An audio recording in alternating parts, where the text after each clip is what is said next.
No dia 1º de janeiro, domingo, 50,9% dos eleitores brasileiros subiram a rampa com Lula. Exatamente uma semana depois, foi a vez dos outros 49,1% do Bolsonaro atravessarem a mesmíssima rampa. E se o presidente eleito foi saudado pelos dragões da dependência, os 49,1% que subiram domingo passado partindo do acampamento diante do QG do Exército, escoltados pela Polícia Militar, o quartel-general do Exército escoltados pela PM, foram saudados pela inércia, pelo batalhão da Guarda Presidencial. E se ao invés das cenas de barbárie e destruição provocadas pela ordem ensandecida, tivesse entrado em vigor a minuta do Anderson Torres do decreto de instauração do estado de defesa, a malta bradando o Supremo e o povo estaria festejando a prisão do Alexandre de Moraes. Qualquer pica-pau sabe que a maior parte da população iria condenar a destruição do patrimônio público provocada pela escumalha no dia 8 de janeiro, como foi divulgada nas pesquisas. Mas se o putsch, se a marcha sobre Roma, o putsch da cervejaria do Hitler, a marcha sobre Roma do Mussolini do Anderson Torres tivesse funcionado, qual o nível de adesão da população?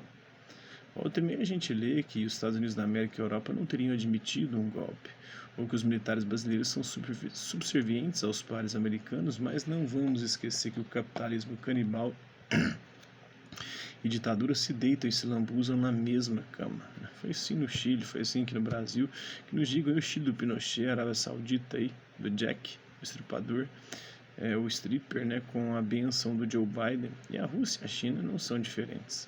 A apuração, responsabilização e julgamento dos golpistas devem ficar a cargo da Polícia Federal e do Poder Judiciário, mas a desbolsonarização das Forças Armadas e das Polícias Militares é tarefa urgente para o Lula, para os governadores e para o Congresso. E não será fácil, é só lembrar que a esposa do general Vilas Boas frequentava o acampamento de Brasília.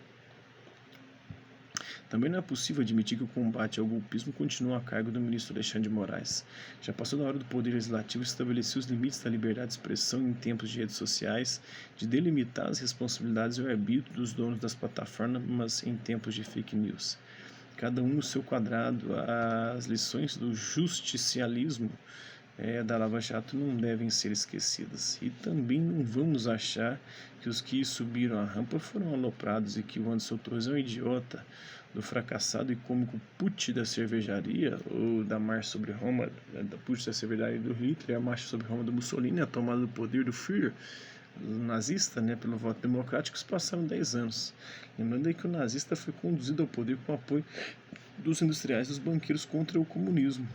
O futuro do Lula, da agenda social da democracia, passam fundamentalmente pelo crescimento da economia.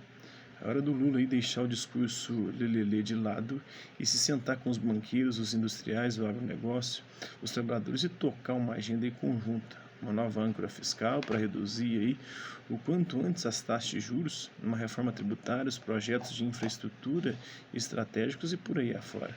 Bolsonaro preso? Não, amigo. No dia em que ele pisar no Brasil, junta 20 mil pessoas no aeroporto fácil. É o que nós temos. O problema não reside em 20 mil apoiadores fanáticos para ovacionar o Bolsalini, o Bolso Hitler no aeroporto, ou para impedir que ele seja preso.